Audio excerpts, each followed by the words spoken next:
O livro de 2 Coríntios, capítulo 13, verso 13, o apóstolo Paulo nos diz o seguinte: a graça do Senhor Jesus Cristo, o amor de Deus, a comunhão do Espírito Santo esteja, ou seja, com todos vós. Que palavras maravilhosas do apóstolo Paulo. Que a graça de Deus esteja com você, meu querido. Que a comunhão do Espírito Santo esteja comigo e com você nesta manhã. E o profeta Daniel, no capítulo 3, verso 35, ou melhor, 4, verso 35, todos os moradores da terra são por ele reputados em nada. Que coisa, não? E diz mais, e segundo a sua vontade, ele opera com o exército do céu e os moradores da terra.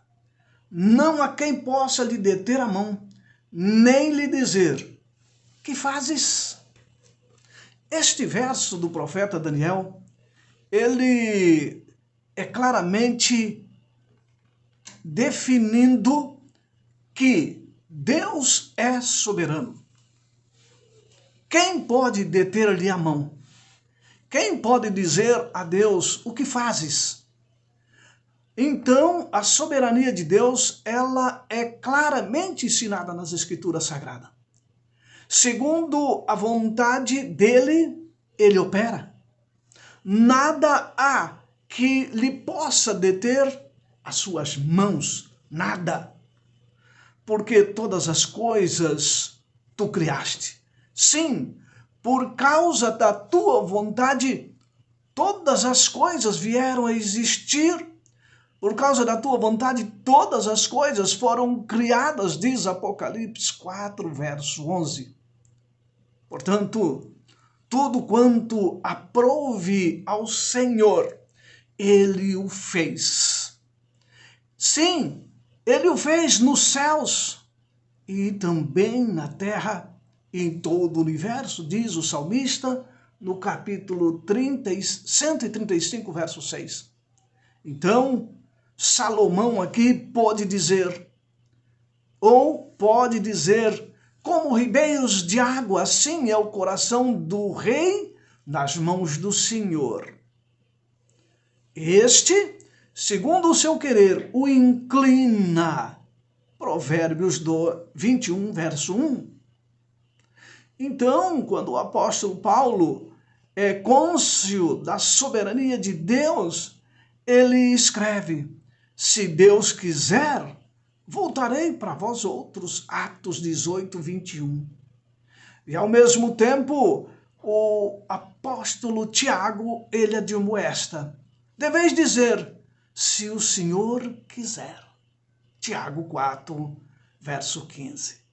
Perceba, meus queridos, que Deus é soberano sobre todas as coisas. Perceba estes versos de Apocalipse, de Salmos, de Provérbios, de Atos, de Tiago, enfim. Em todas as Escrituras Sagradas, nós vemos um Deus soberano. O profeta Daniel dizendo que todas as coisas são dirigidas pelas mãos do Deus Todo-Poderoso. Nada lhe pode deter a sua mão, a sua vontade. E em relação a isto, a Bíblia revela então o pleno controle de Deus sobre o mundo. Isto, ele predestinou as pessoas. Ele predestinou as pessoas. Como assim, Daniel? Ele predestinou a mim e a você para sermos conforme a imagem do seu Filho. Romanos 8, verso 29. Ele nos predestinou, sim, para sermos adotados como seus filhos e para obtermos a herança, diz Paulo em Efésios 1, verso 4, verso 5 e verso 11.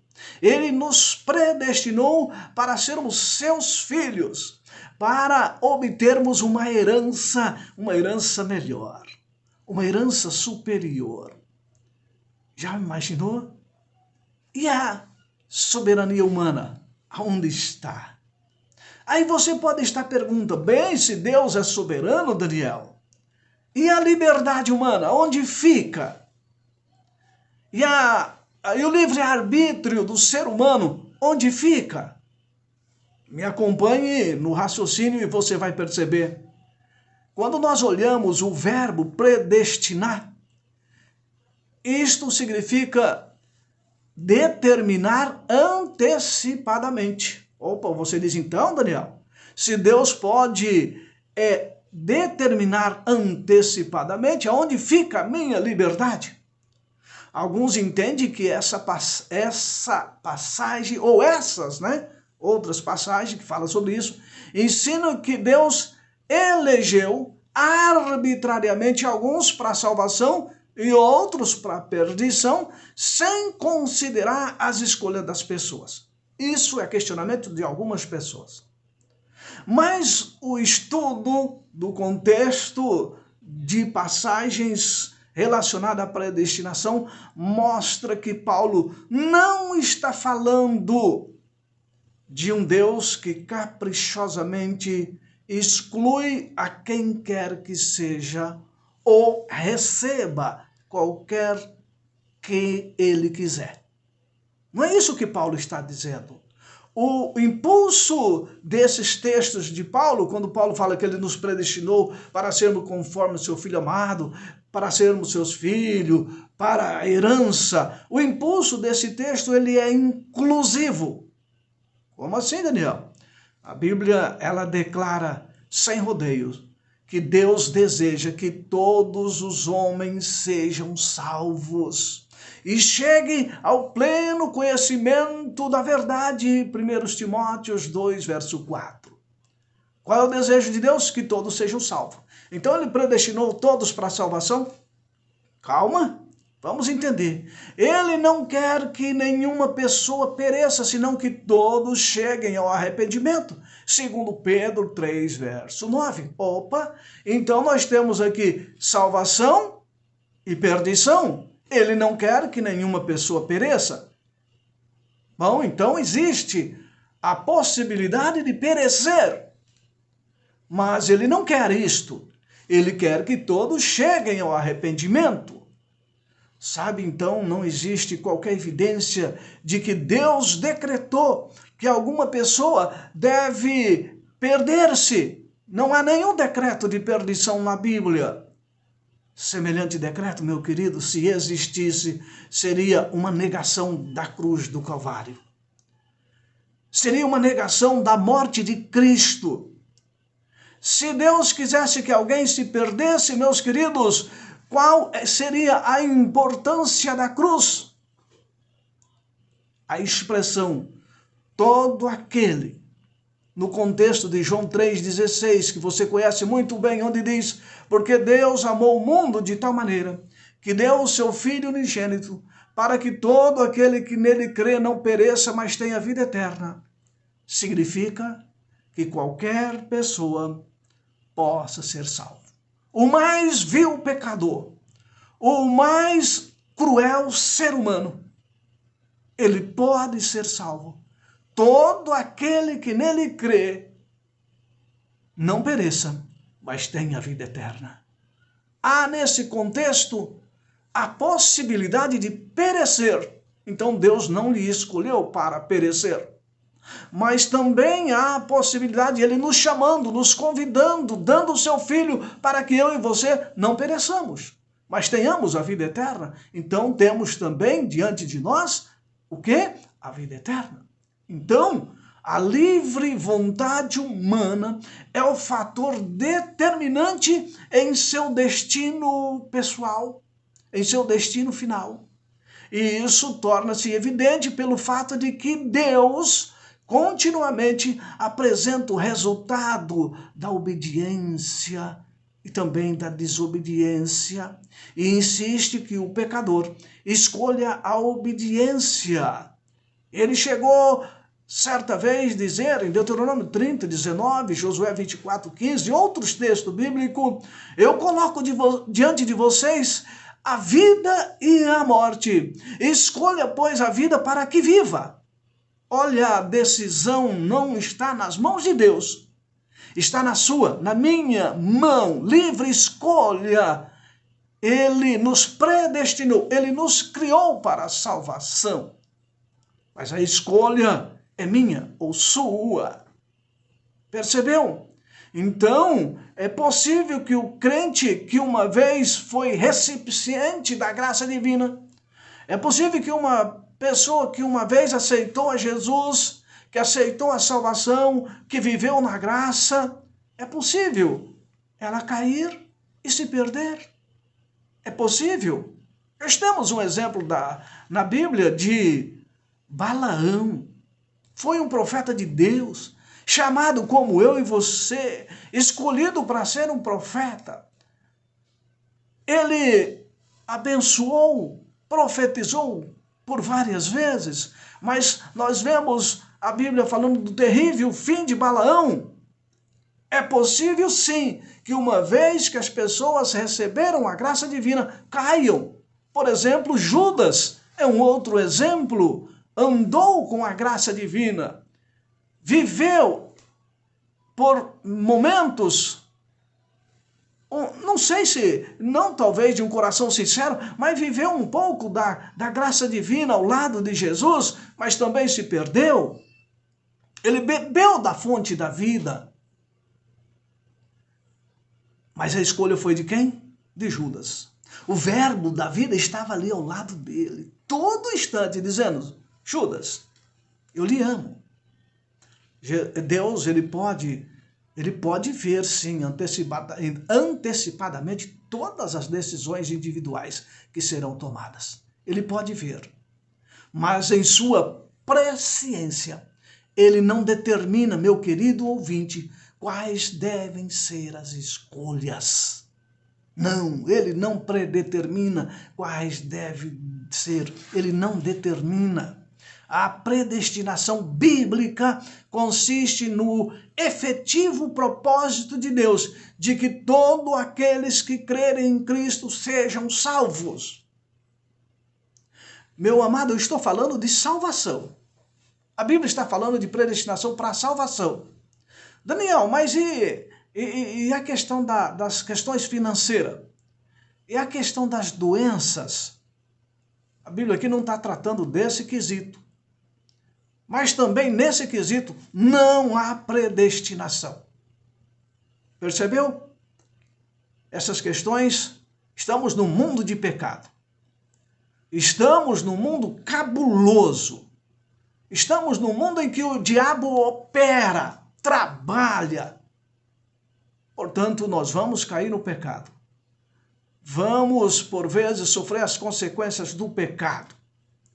Vamos sofrer as consequências dos infames problemas da vida. Estamos no pecado. Não tem como nós safarmos disso aqui. Mas a promessa de Deus é: estarei com você todos os dias. Seja o que for, vou estar com você. Assim, o que deseja as Escrituras dizer com respeito à predestinação é que ele nos predestinou. Ele não determina a sua escolha. É você que decide. O que você está fazendo da sua vida hoje é você que escolheu. É você que escolheu. Qual o destino que você está tomando? É você que vai definir, tá? Portanto, a Bíblia, Daniel, mas a Bíblia diz que Deus amou Jacó e aborreceu Esaú. Então, Deus predestinou um para uma coisa e o Deus... Calma. Deus, Daniel, mas a Bíblia fala que Deus endureceu o coração de Faraó. Então foi Deus que botou o dedinho lá no coração de Faraó e endureceu o coração dele. Então Deus também... Não é isso que a Bíblia diz? Você já ouviu falar desses textos? Sim, mas e o contexto dessas passagens, meu querido? Você já viu o contexto desses textos? E Paulo menciona isso. O próprio Paulo fala sobre a escolha de Jacó e a rejeição de Esaú, fala do endurecimento do coração de Faraó. Paulo escrevendo, ele comenta isso. Mas o que Paulo estava querendo dizer? Ele estava querendo dizer, meu querido, em relação à missão. Missão. E não em relação à salvação. Ué, Daniel, como assim? Uma coisa, a redenção, ou seja, a salvação, acha-se disponível para todos. Mas Deus escolheu determinadas pessoas para algumas responsabilidades especiais. A salvação acha-se igualmente disponível para Jacó, para Esaú, para Balaão, para Davi, para Judas. A salvação estava escolhida para eles. Foi para isso que Deus morreu na cruz do Calvário. Sim, mas Deus, ele chamou algumas pessoas para certas responsabilidades, certas missões. Deus, ele chama Jacó para constituir a linhagem por intermédio do qual ele haveria de enviar a mensagem de salvação ao mundo. Ele escolhe Jacó. É este o sentido do texto de Paulo. Ele não quis escolher Esaú, ele escolheu Jacó para aquela missão de ser o patriarca, ser o pai da linhagem que dele viria o descendente. Deus exerceu soberania em sua estratégia missionária. Quando Deus afirma, ou as Escrituras afirmam que Deus endureceu o coração de Faraó, ele está atribuindo a Deus o crédito por aquilo que ele meramente permite, e não a responsabilidade de uma ordem sua para que aquilo ocorra. Deus deu muitas evidências a Faraó, muitas evidências. Estava na mão de Faraó salvar os egípcios daquelas pragas, salvar o exército de Faraó de ser afogados no Mar Vermelho. Estava na responsabilidade de Faraó. Era a missão dele. Agora, o que acontece? Faraó, ele não respondeu aos apelos divinos. A liberdade Deus não tomou por Faraó. Foi ele que decidiu entrar no Mar Vermelho. Se ele tinha visto o Mar Vermelho se abrir, o que ele tinha que se meter, vamos dizer esse ditado popular, se envolver? Ele não estava vendo o milagre com os seus próprios olhos? O exército de Faraó não estava vendo o milagre com os seus próprios olhos? Ele já não tinha visto os milagres nas pragas do Egito? Também visto os juízos na praga do Egito? Faraó tinha visto milagres e juízos. E agora ele chega na beira do Mar Vermelho e vê o Mar Vermelho se abrir. Por que ele decide perseguir? Por que ele não se rende aos pés de Cristo ali, de Deus, e diz: realmente não existe Deus como tu? Pronto! Mas a decisão de continuar perseguindo o povo de Faraó foi, ou melhor, o povo de Deus, o povo, que estava saindo do Egito, a decisão de continuar perseguindo foi de Faraó. Deus escolheu aquele homem para salvar aquele povo do Egito. Mas ele não quis. Ele quis perseguir. Ele podia ter salvo todo aquele exército que se afogou no Mar Vermelho. Mas ele foi que tomou a decisão. Não foi Deus que tomou a decisão. É missão, meus queridos. Sabe? Alguns creem que Deus se relaciona com as pessoas sem conhecer efetivamente as suas decisões até que elas tenham sido tomadas. E algumas pessoas pensam que Deus conhece certos eventos futuros, tais como o segundo advento, Deus conhece. O milênio, Deus conhece. A restauração da terra, Deus conhece. Mas não tem ideia de quais serão as pessoas salvas ou perdidas. Isso são algumas pessoas que creem assim. Tá certo? E essas pessoas sentem que a dinâmica, relação de Deus com a raça humana estaria em perigo se ele conhecesse tudo aquilo que transpira de eternidade a eternidade. E alguns até sugerem que Deus se sentiria entediado se conhecesse o fim desde o princípio. Mas o conhecimento divino, meus queridos, a respeito daquilo que os homens irão fazer, não interfere em suas decisões efetivas em maior grau ou menor grau. Não interfere, meus queridos. Por exemplo, um historiador, ele conhece a história. História é passado, não é? A história é do que se passou. O historiador conhece, mas ele não pode interferir naquilo que se foi. Não tem como. Um outro exemplo é uma câmera. Uma câmera, ela registra todas as coisas que estiver ao seu alcance, mas ela não interfere nas imagens. Ela não interfere no que ela vai filmar. Se estiver a seu alcance, ela vai registrar aquelas cenas.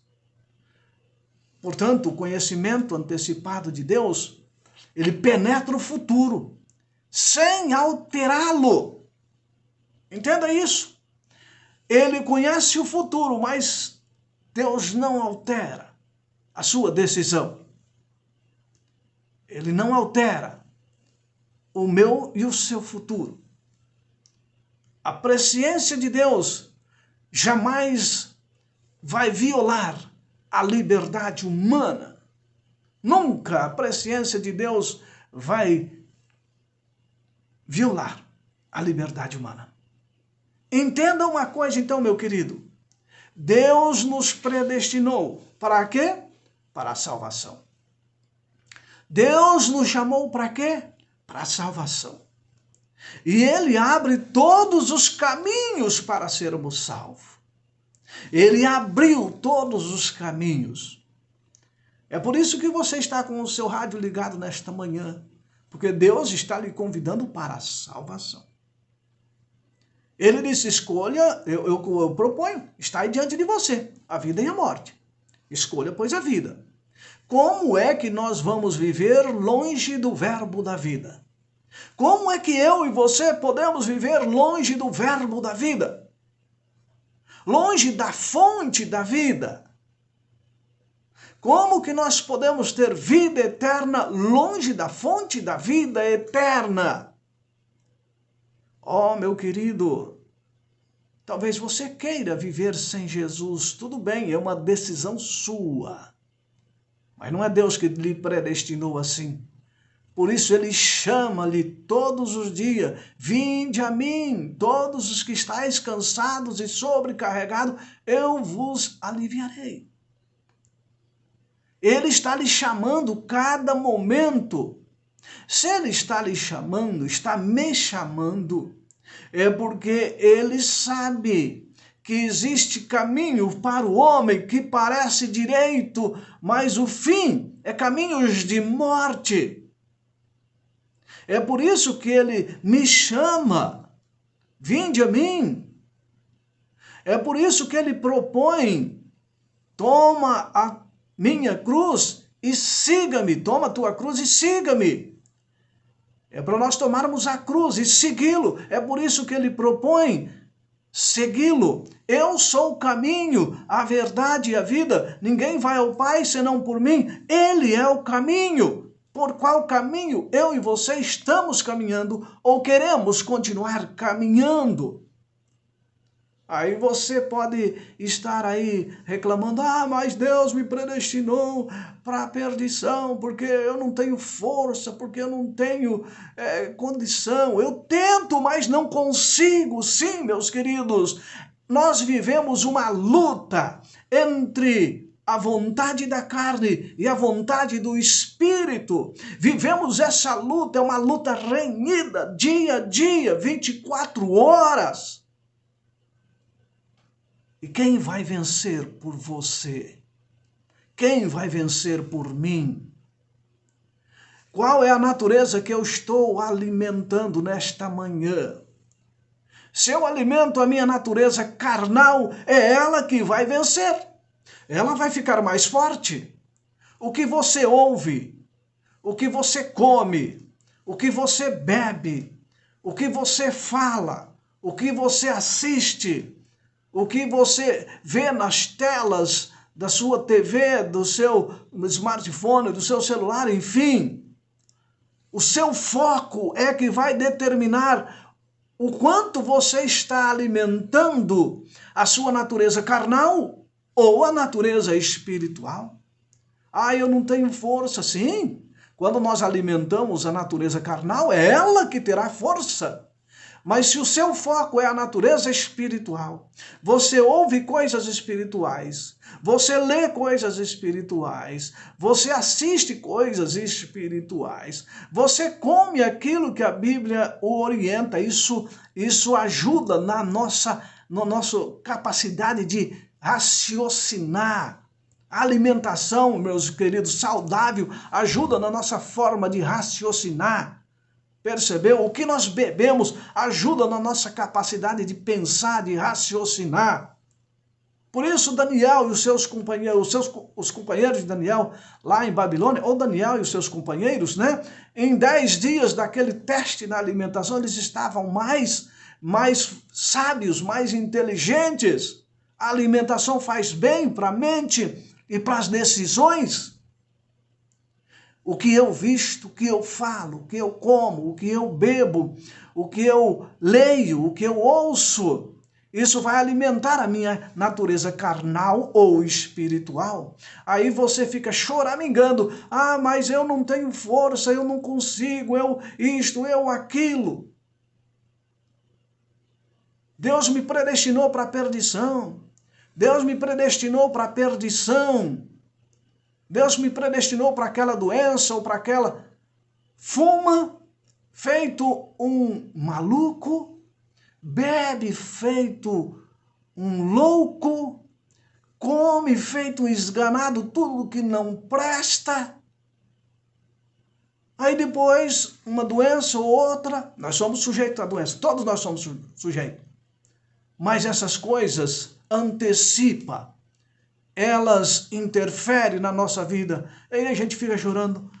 Meu Deus, Ele predestinou para mim sofrer desse câncer. Ele predestinou para mim sofrer desse infarto. Ele predestinou para mim sofrer dessa doença. E vivemos uma vida desregrada. Deus não predestina o homem para o mal. Repito, estamos vivendo no pecado e somos sujeitos a todos. Mas muitas vezes nós escolhemos ou colhemos as consequências. Bebe, pega o volante do carro e sai feito um maluco pelas ruas, as avenidas, sofre um acidente, se machuca tudo, mata um familiar, um querido, ou outro, né? Ou outra pessoa, outro membro de outra família, e diz, Deus predestinou. Não, Deus não predestinou. Deus não predestina o ser humano para o mal, para a perdição. Deus não predestina o homem para a ruína. Por isso, ele diz constantemente na sua palavra, eu escolho a vida para que você viva. Se você ver ou ler o livro de Deuteronômio, no capítulo 28, você vai ver ali uma lista de bênçãos. Hoje, se atentamente ouvirdes a minha voz, não endurecer o vosso coração, e andar nesses estatutos, nos meus estatutos de juízo, olha as bênçãos que você vai escolher. Mas também existe uma lista de maldição. Se você Olha, se você não ouvir, não atentar para estes mandamentos, para os meus estatutos, o meu juízo que eu vos ordeno, estas maldições virão sobre ti. Meu querido, a maldição está do meu lado, está aqui, está ali, mas a bênção está diante de você, está a um palmo de você a bênção. Mas a maldição também está. Não fique dizendo que Deus lhe predestinou para a ruína, para a perdição. Creia no Deus Todo-Poderoso. Vamos colher os frutos do pecado, as consequências do pecado. Justos e injustos colherão os frutos do pecado aqui nesse mundo. Sim, o próprio Jesus colheu o fruto do pecado, que foi a agonia do Calvário. Mas ele não reclamou, porque ele cria no Deus Todo-Poderoso, o Deus da salvação, no Pai.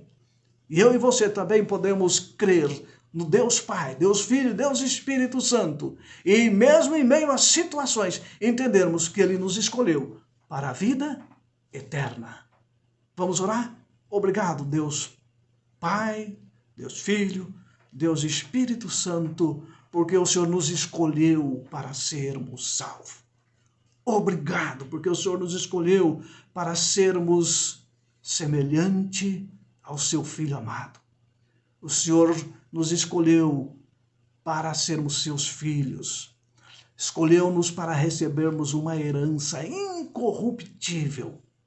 Vamos sofrer as consequências do pecado aqui nesse mundo, sim, mas nós queremos estar seguros em tuas mãos, porque nós vamos colher um dia, vamos colher as bênçãos daquilo que o Senhor nos predestinou, que é a salvação. Oh, que bênção é a salvação! Salvação desse mundo de pecado, salvação das dores, salvação da morte, salvação das agonias desse mundo. O Senhor nos chamou para a salvação, nos predestinou para a salvação. Oh, Pai, toque nesse coração que está me ouvindo nesta manhã. Trabalhe nesse coração, trabalhe nessa vida, oh Pai. Dê a eles o milagre da salvação, que eu e cada um dos que me ouvem nesta manhã possamos aceitar a Jesus de todo o coração e vivermos fiéis até o fim. Te louvamos e te agradecemos por tudo em Cristo Jesus. Amém? E amém. Meu querido, agradeço a sua sintonia. Espero você no próximo programa, se assim Deus nos permitir. E até lá.